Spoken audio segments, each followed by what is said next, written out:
Yeah, I went down to my local club down in England and got talking to the board there, and Shadab overheard the conversation, introduced himself, told me he'd worked for Belgium and worked under a Premiership manager. Kind of took it with a pinch of salt. Destiny. Chance meeting with John True, great conversation, and everything just fell into place. And when things fall into place that easily, it's meant to be. Next thing you know, he's in the car coming down here to have a look about, and he said he'd take the job. I had a dream to manage at the very top. 17 years of age, I decided that I want to go down as one of the best managers to have ever lived.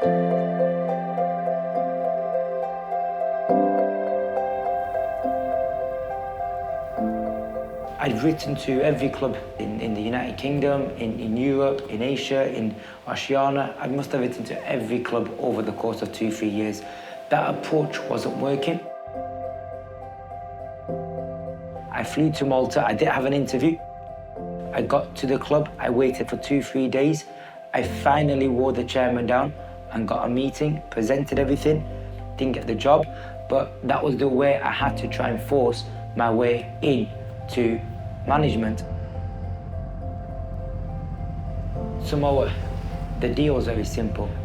They couldn't pay my wages, they couldn't pay flights, they couldn't pay anything. But there was no other club that was interested. So I had to take that job. Went to Mongolia, I became national team manager. You know the best thing about Mongolia? I could swear in English.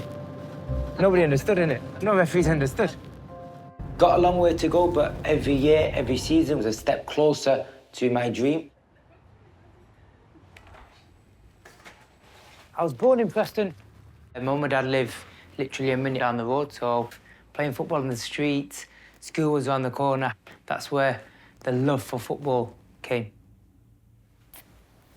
He will do what he has to do to become a football manager. He will take every risk. He wants to get there for his family, but, you know, while getting there, he's, you know, having to stay away from family for long periods of time, and that weighs heavy on his shoulders, I think. That definitely weighs heavy on him. Just a sacrifice he's making right now for just a bigger dream.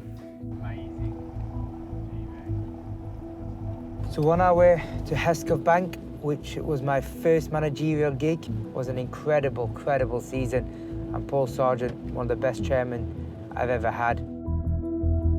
Hesketh Bank were in Tier 8. It was amateur football. He's a man that I owe a lot to. Good to see you. Good to see you. Are you okay? I'm good. Well, at first met Shadab when he was 17. He just had something about him, you could tell. I was a lot more stressed. I owe this man so much. I was very hesitant at first because you're dealing with a lot. And if it wasn't for this man, I might not have been able to continue in football, and that's the truth. Being a nation in that environment was not easy. I was hammered for my colour, for my race, for my religion. I got called Osama bin Laden. I was part of the Taliban. They vandalised the car, they vandalised the office. There were so many things that the people tried to do. Shadab was given the task to keep us up. We survived quite comfortably in the end, and I always thought you'd move on to better things.